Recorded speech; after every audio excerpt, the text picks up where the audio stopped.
Good morning guys, ayan. Medyo po pwede na itong mais natin, kaya lang mga ano pa, mga maliliit pa siguro yan, parang ano pa, munggo. Lakihin natin konti.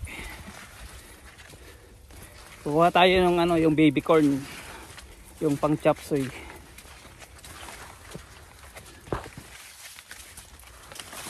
Hindi, wag nating hahayaang ano, lumaki ng husto. Ayan o, baby corn. Ito yung tinatawag na baby corn. Ayan. Ito tayo sa dulo. O doon sa loob, palabas para ano, mamaya.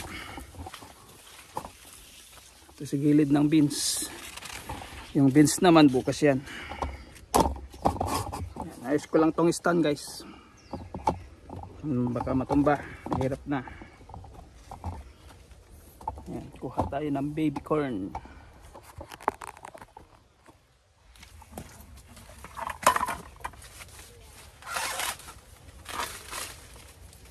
So guys, baby corn to. Ito tinatawag na baby corn. Pang chop suey. Ganito lang yan guys. Oh. Diba yung pang chop suey? Masarap to guys. Kahit ano to. Masarap to na ano, ibukbang. Tamis. Lalo umaga. Ito talaga yung pang chop suey. Sarap, sarap.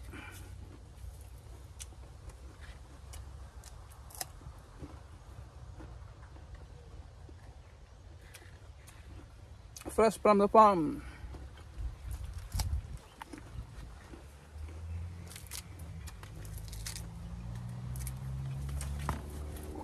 Kita nyo ang ano, sunod-sunod. Marami ang bunga. Bawat dahon niya may bunga patas. So, dyan lang kasi yan ang pwedeng makukuha.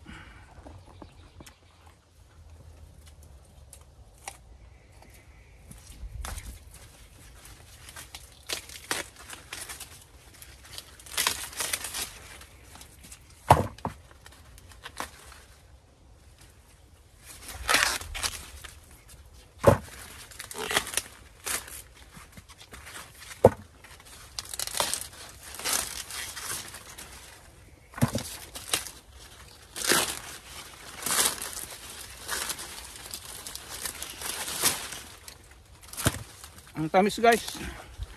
Ang tamis.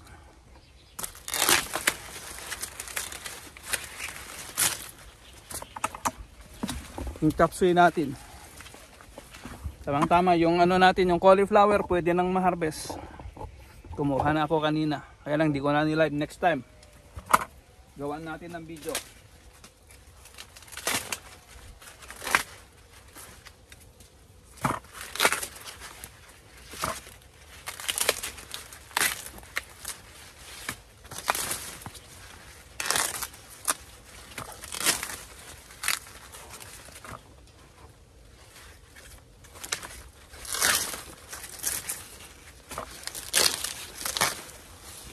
Yan guys, so mayroon pa yan, no?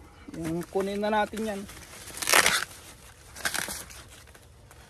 Kukunin natin lahat. After 1 week, marami na naman yan dyan sa may bandang taas na bunga.